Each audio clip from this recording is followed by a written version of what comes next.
चलो स्टार्ट करते हैं हम लोग। तो मैं आपको स्क्रीन शेयर कर दूं, कल के बाद का जो हेडिंग है वो दो आप लोग।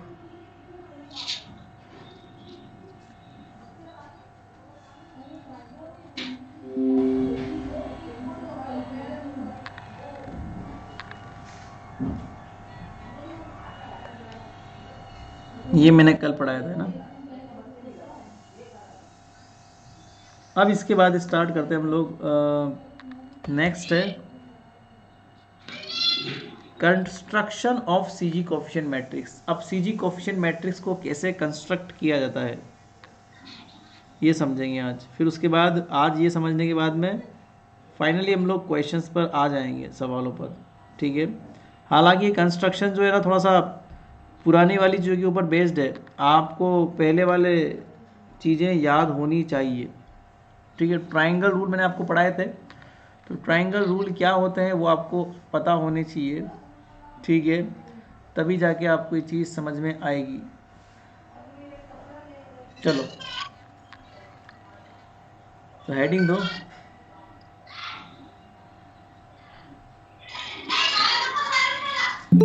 Construction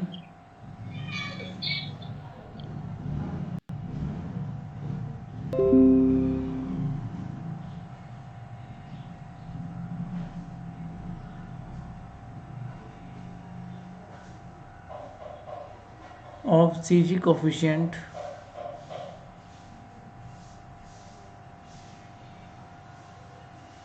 matrix.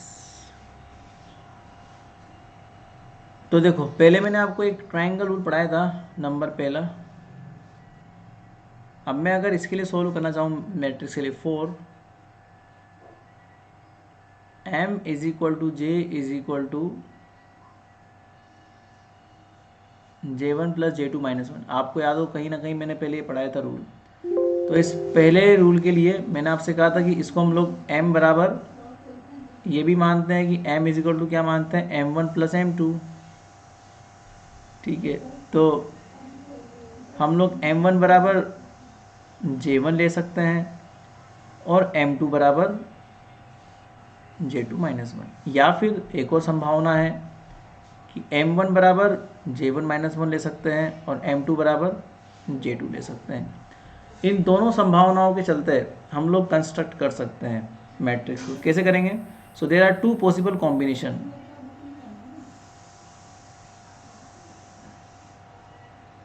So there are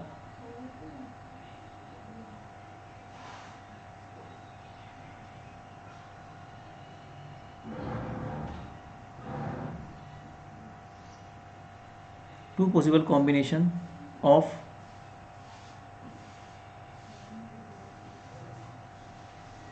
m1 and m2. So their CG coefficient matrix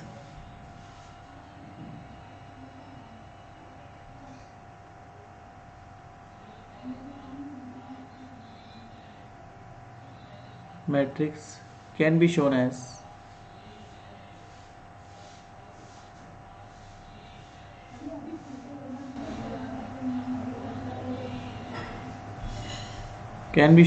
देखो अब समझना, दोनों पॉसिबल कॉम्बिनेशन के लिए मैं दो मैट्रिक्स बनाऊंगा, मतलब दो एलिमेंट बनाऊंगा 2 by 2 की। जैसे मान लो हमारे पास दो बन गए कॉम्बिनेशन। तो ये चीज़ हम लोग पहले पढ़ चुके हैं कि m बराबर ये होता है और m बराबर ये होता है। ठीक है। तो इसमें कोई नई बात नहीं है, इसके और भी कॉम्बिनेशन होते हैं वो आपको आगे बताएंगे।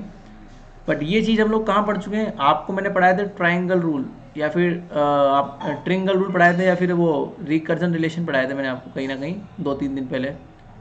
तो ट्राइंगल रूल से ये चीज़ें निकल के आती है जो हम लोगों ने पहले पढ़े हुए थे। ठीक है ना? वो देखना 2-3 दिन पहले का लेक्चर है ना, उसमें आप लोगों को ये देखोगे। अब यहाँ पर दो कॉम्बिनेशन हम लोगों ने बना लिए है। तो पहला कॉम्बिनेशन जे का तो क्या हो गया, या तो यहाँ पर जे होगा या फिर होगा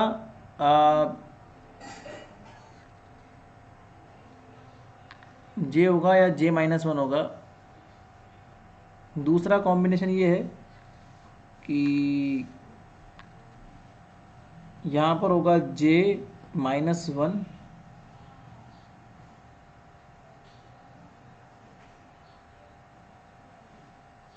या फिर जे,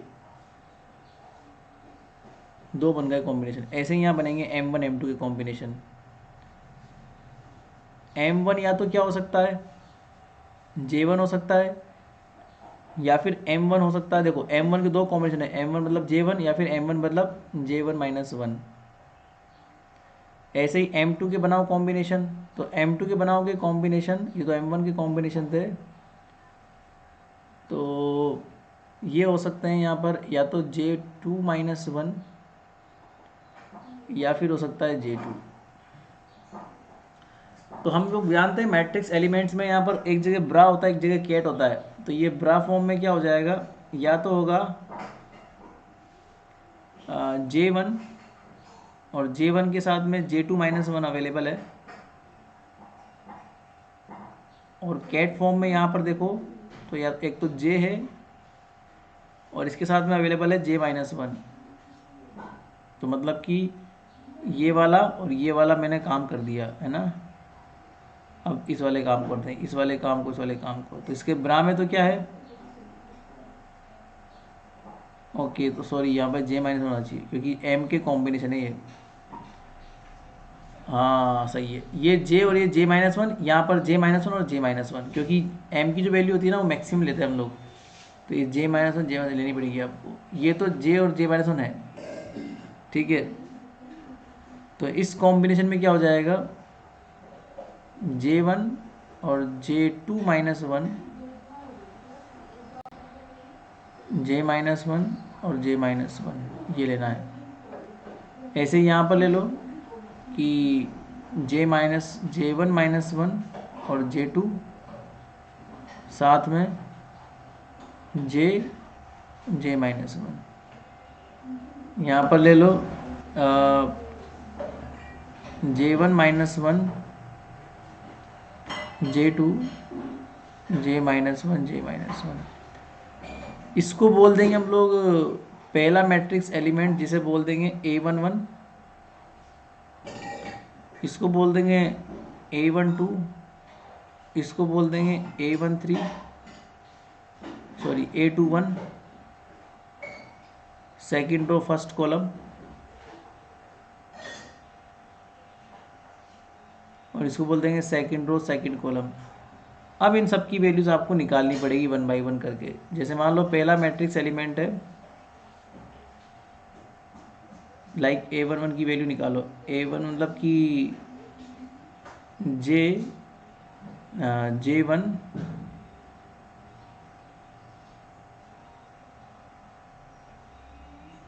कोमा J2-1 और J-1।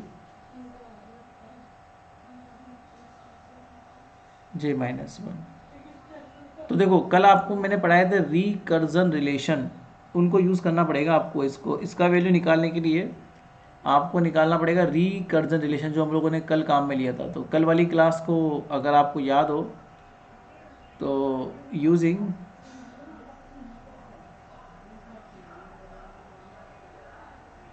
सेकंड रिकर्जन रिलेशन, क्या होता है सेकंड रिकर्जन रिलेशन कल वाली क्लास का, अंडरवुड, देखो मैं दिखाता हूँ कहाँ है।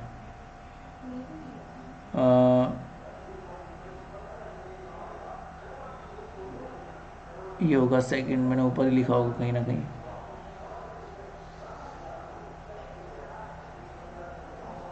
ये रहा J×J+1 minus M×M-1 M1 M2 और J-M-1, ये है ना।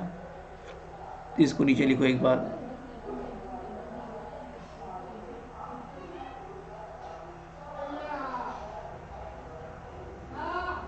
J×J+1 माइनस M×M-1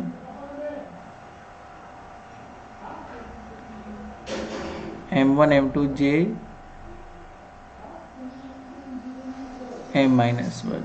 दूसरा क्या है, आगे देखना,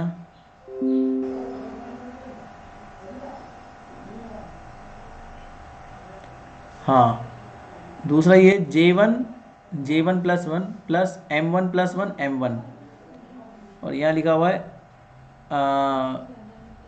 जब प्लस आएगा माइनस आएगा यहाँ किधर, बीच यहाँ पे में J1 + 1 माइनस आएगा ना यहाँ।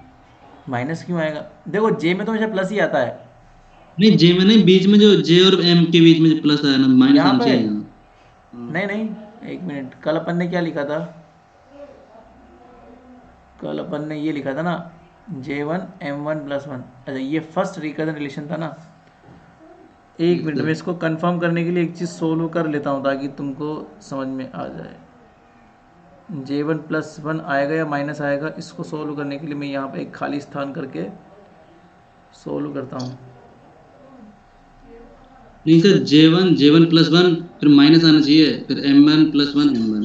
एक मिनट, इसको कंफर्म कर लेते ना। इसका जो एक्चुअल सॉल्यूशन होता है ना, वो ये होता है कि J1 - 1 और J1 + M1 + 1 ये होता है। अब इसको एक बार सोल्व करके देखते हैं क्या आता है सच में। तो J1 और J1 + 1 plus J1 M1 minus M1 J1 + 1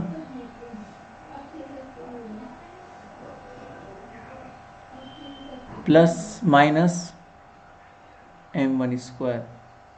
इसको थोड़ा सा और अरेंज करना पड़ेगा आपको। तो अरेंज करने के लिए J1,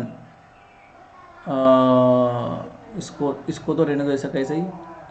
इसको और देखो तो J1 J1 + 1 plus J1 M1 minus J1 M1 और माइनस M1 और माइनस M1²। तो इससे ये कट जाएगा। तो ये हो जाएगा J1 + 1 माइनस M। ओके, अब सही है। तो माइनस M1 कॉमन लेते ही कितना हो जाएगा? M1 + 1। Very good. हाँ, यहाँ माइनस आएगा पक्का। तो यहाँ पे आप लोग माइनस लगा लो। ठीक है, ये तो ठीक है ना, यहाँ तो कोई दिक्कत नहीं है M2 + 1 में। तो ये हो जाएगा J1 + 1 minus M1 + 1 multiply with the M1। तो ये नीचे लिख लो। तो अंडरवुड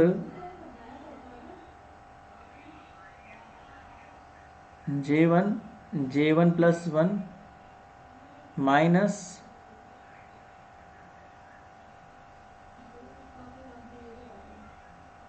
M1 ठीक है। और यहाँ कितना लिखा हुआ था? M1 + 1 M2।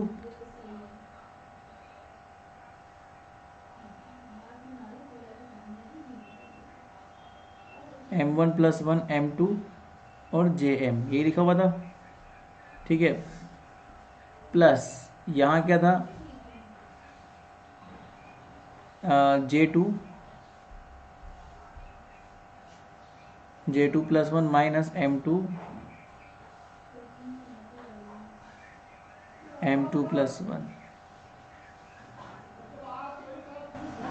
M1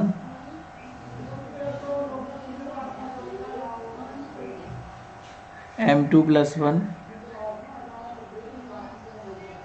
JM। ठीक है, ये था मेरे पास सेकंड रिकर्जन रिलेशन। अब यहाँ पर हमारे पास क्या है? अगर मैं ऊपर से चेक करता हूँ तो M1 की वैल्यू अगर मैं J1 लिख दूँ, देखो यहाँ पर क्या है, मैं अंडरलाइन कर देता। देखो यहाँ पे मैं क्या कर रहा हूँ, देखो यहाँ पे, यहाँ लिखा हुआ है M1 और यहाँ लिखा हुआ है J1। तो ये कंपेयर कर लो आप, है ना। मुझे इसकी वैल्यू निकालनी है। दूसरा M2, तो M2 मतलब कितना है?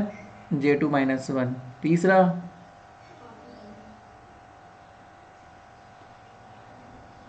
J, तो J की जगह तो J ही है, कोई दिक्कत ही नहीं है। और चौथा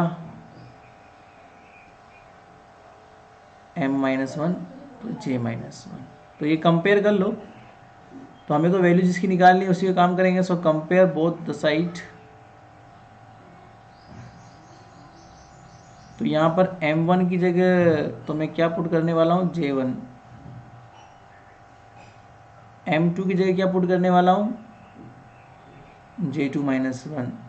j की जगह j पुट करेंगे, और m माइनस वन की जगह पुट करने वाला हूँ j माइनस वन। ठीक है, ये सब चीज़ें हम लोग जब पुट कर देंगे तो मेरा जो सॉल्यूशन आएगा ना, जो मुझे सच में निकालना है वो ये है कि अंडरवुड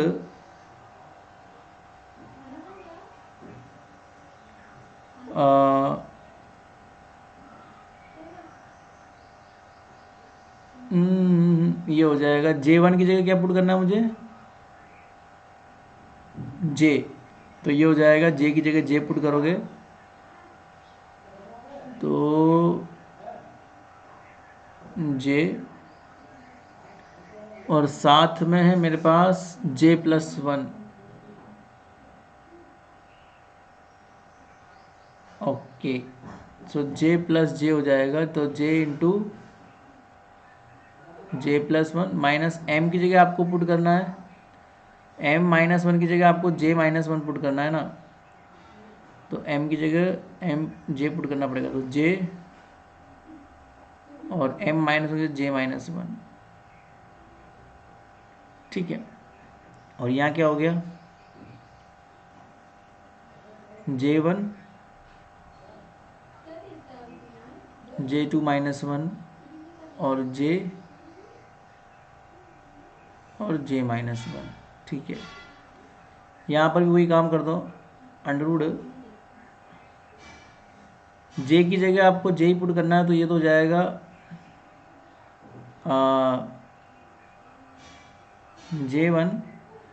J1 प्लस वन, पर आपको M1 की जगह पुट करना पड़ेगा J1। तो जैसे ही M1 की जगह आप J1 पुट करोगे तो ये ऐसा हो जाएगा। चलो फिर तो ये पीछे कुछ भी हो कोई फ़र्क नहीं पड़ता, बिकॉज ये आपको जीरो मिल रहा है। कट पिटने के बाद ये आपको जीरो मिल रहा है, तो क्या मतलब पीछे कुछ भी हो। प्लस सेकंड टर्म चेक करो, अंडरवुड J2 को तो J2 ही करो, कोई दिक्कत नहीं है।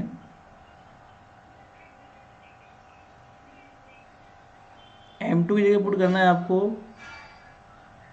J2 माइनस वन, और ये हो जाएगा J2,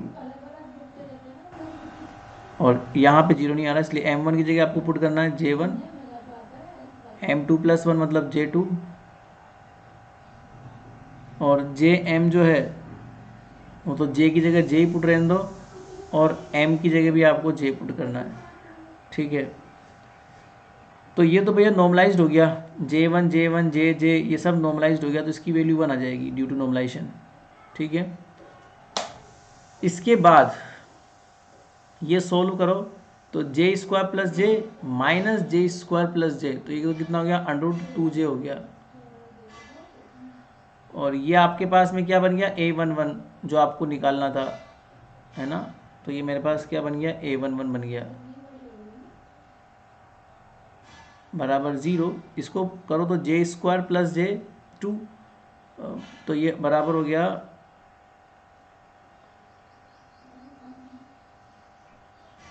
अंडरवुड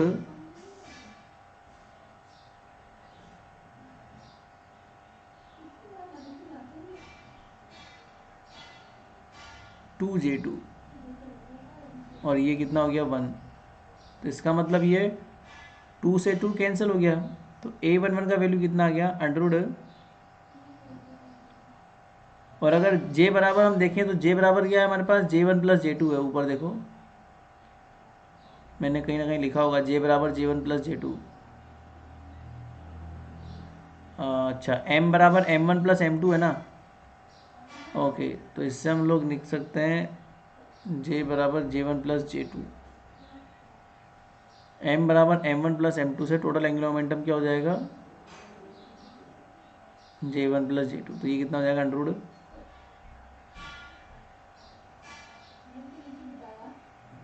इक्वेशन नंबर जो भी आपका है आप लिख सकते हो, इक्वेशन नंबर डाल लो इसमें ना। इक्वेशन नंबर आप लोग डाल सकते हो, ठीक है। इक्वेशन नंबर 4 डाल दो, क्योंकि मैंने इसको 4 ही दिया हुआ है। J1 plus J2 minus 1 sir. वो वो तब है बेटा जब हम लोग है ना रिकर्जन ट्रायंगल रूल यूज़ में ले रहे हैं। वो ट्रायंगल रूल है, नॉर्मली आपको ये लेना है। ट्रायंगल रूल जो है ना वो मैट्रिक्स बनाने के लिए काम में लेना है आपको केवल। ये ट्रायंगल रूल है और ये आपको मैट्रिक्स को फॉर्म करने के लिए काम में लेना है। ये नॉर्मली होता है कि दो पार्टिकल का अगर एंगुलर मोमेंटम J1 और J2 है तो उसका टोटल एंगुलर मोमेंटम जो है वो J बराबर J1 प्लस J2 होगा। ये आपको कोफिशिएंट निकालने के लिए यूज़ में लेना है, ठीक है। वहाँ पर वो एक अलग रूल था, मतलब मैट्रिक्स बनाने के लिए रूल था वो ट्रायंगल रूल। अब यहाँ पर देखो दूसरा आपको निकालना है, मान लो A12 की वैल्यू निकालनी है मुझे। A12 का वैल्यू मतलब कि अच्छा 3 और 1, ये वाली इक्वेशन दे दो आप। मैंने इसमें दिया हुआ इक्वेशन नंबर 3 और इक्वेशन नंबर, इसको तो इक्वेशन नंबर 1 नाम दो, क्योंकि यहाँ पर हमको लास्ट में सारी वैल्यूज पुट करनी है ना, इसलिए इक्वेशन नंबर 1। इसको इक्वेशन नंबर 2 नाम दे दो, जहाँ पर आप लोगों ने वैल्यू पुट करी है। और जहाँ से वैल्यू पुट करी है उसको 3 नाम दे दो। तो 3 से 2 में वैल्यू पुट करी है ना आपने, फिर आपको क्या मिला, 4 नंबर मिला, ठीक है। अब आपको A12 निकालना है। तो A12 का वैल्यू जो हमने मैट्रिक्स में देखा वो क्या है, वो है J1 J2 माइनस 1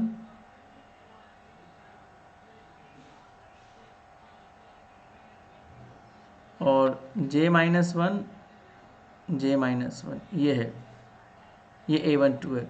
तो एक इसमें फॉर्मूला लगा दो नॉर्मलाइजेशन का, कि हम ये बात जानते हैं कि A11 का स्क्वायर प्लस A12 का स्क्वायर बराबर 1 होता है। तो यहाँ से सीधा ही तुम फॉर्मूले से निकाल सकते हो, आपको इतना लंबा प्रोसेस करने की जरूरत नहीं पड़ेगी। वो एक बार लंबा प्रोसेस कर लिया अपन ने, इस फॉर्मूले से तुम सीधा निकाल सकते हो। तो A12 का स्क्वायर बराबर कितना हो जाएगा, 1 minus J2 upon J1 plus J2 बराबर ये हो जाएगा J1 upon J1 plus J2। तो इसका मतलब यहाँ से निकल जाएगा A12 बराबर under root J1 upon J1 plus J2, equation number 5। अब आपको A21 निकालना है।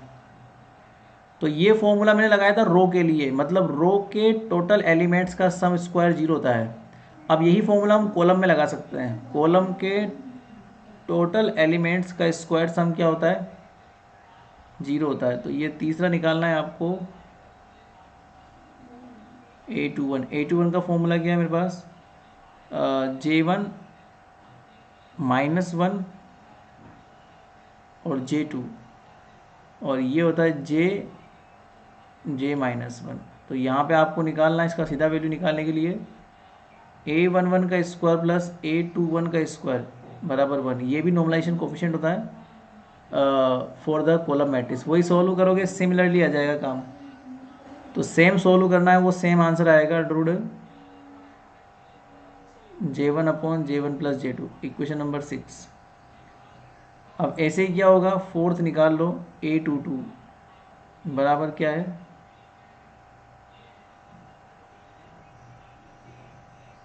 J माइनस 1 और J माइनस 1, ठीक है। वही चीज़ है यहाँ पर भी, आप लोग कॉलम का स्क्वायर वाला लगा सकते हो। मतलब वही कॉलम जो होता है ना, इनका स्क्वायर सम G1 होता है, ये भी नॉर्मलाइजेशन फैक्टर होता है। तो ये मेरे पास कितना हो जाएगा कि A21 का स्क्वायर प्लस, तो यहाँ पर A21 का स्क्वायर क्या था, या फिर आप चाहो तो ये लगा सकते हो, मैंने ये वाला लगा दिया तो ये भी सही है। कोई सी भी रो का स्क्वायर सम जो होता है ना वो 0 होता है, या कॉलम का स्क्वायर सम, इसे बोलते हैं नॉर्मलाइजेशन कंडीशन। तो इससे निकालोगे तो A22 का वैल्यू कितना आ जाएगा, अंडरवुड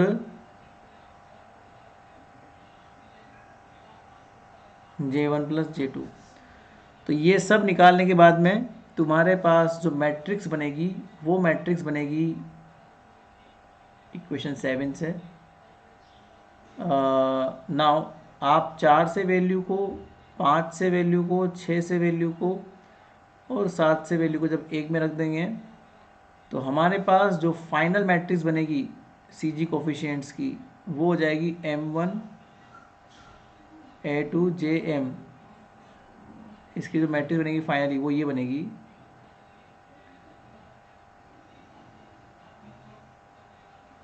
यहाँ हम लोगों ने J वेरी करवाया था, J और J-1। यहाँ M था J-1 J-1। ठीक है, ऐसे ही यहाँ था M1 के कॉम्बिनेशन J1 और J1-1। यहाँ पर M2 के कॉम्बिनेशन थे J1-1 और J2। तो इनकी वैल्यूज़ कितनी कितनी आ गई, J2 upon J1 plus J2। और यहाँ पर इसकी कितनी आई,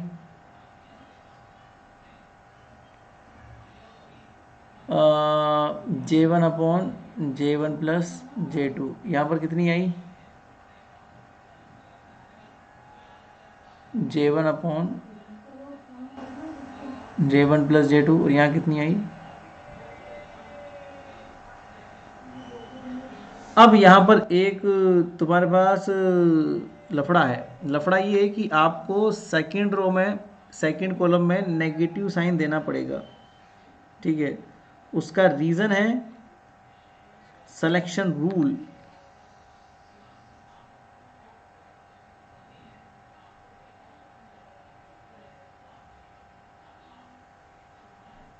सिलेक्शन रूल की वजह से हम लोग यहाँ पर नेगेटिव साइन देंगे।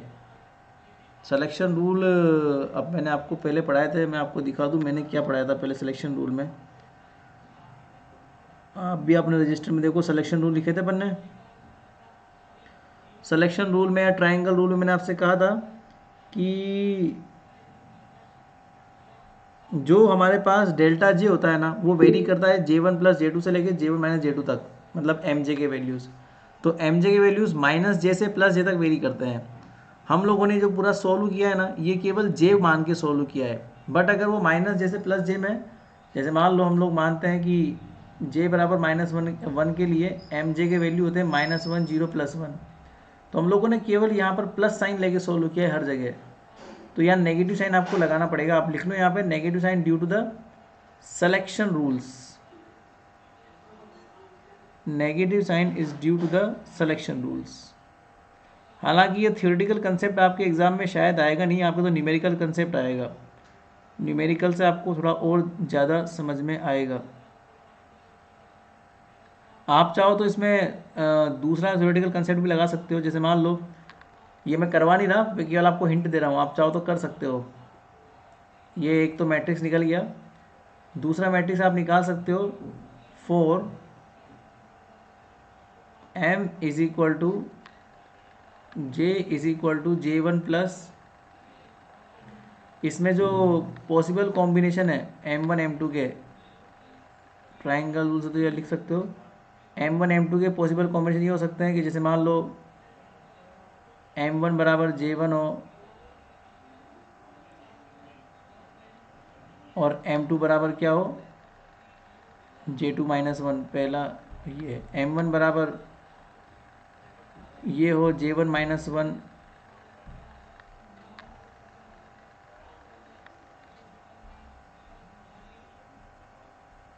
और M2 बराबर भी क्या हो,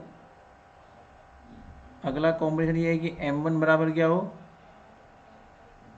और M2 बराबर क्या हो J2 हो। तो ये सब पॉसिबल कॉम्बिनेशन है। तो 3 पॉसिबल कॉम्बिनेशन होने की वजह से तुम्हारी मैट्रिक्स जो है ना वो ऐसी बनेगी। फिर ये अब मैं बना नहीं रहा, तुम लोग बना कर सकते हो, निकाल सकते हो। मेथड समझा दिया मैंने आपको, वरना कोई बात नहीं, नहीं बनाना चाहो तब भी। ये J और M है, ये J है J-1 और J-2। इसकी वैल्यू जाएगी J-2 J-2 और J-2। और यहाँ पर M1 M2 की जो पॉसिबल कॉम्बिनेशन है वो हो जाएंगे। पहला कॉम्बिनेशन तो क्या है J1 J2-2, दूसरा है J1-1 J2-1। तीसरा है J1 माइनस 2 और J2। तो ऐसे यहाँ पर A11 A12 और A13 बनेंगे। ऐसे यहाँ पर A21 A22 A23 बनेगा, A31 A32 और A33 बनेगा। तो 9 कंपोनेंट निकालने पड़ेंगे आपको। तो तुम लोग चाहो तो निकाल लो, वरना ऐसा कोई बड़ा सवाल तुम्हारे एग्ज़ाम में आने वाला है नहीं, तो इतने बड़े बड़े सवाल हम लोग करेंगे नहीं। हाँ, न्यूमेरिकल्स आपके एग्ज़ाम में आने की संभावना है। ये थियोरेटिकल सवाल मुझे नहीं लगता कि आपके एग्ज़ाम में आएगा। तो ये कंस्ट्रक्ट करना मैट्रिक्स का, वो न्यूमेरिकल के माध्यम से हम लोग समझेंगे, वो आपको ज़्यादा समझ में आएगा कि सीजी कोफिशिएंट्स की मैट्रिक्स को कैसे फॉर्म करते हैं, ठीक है ना।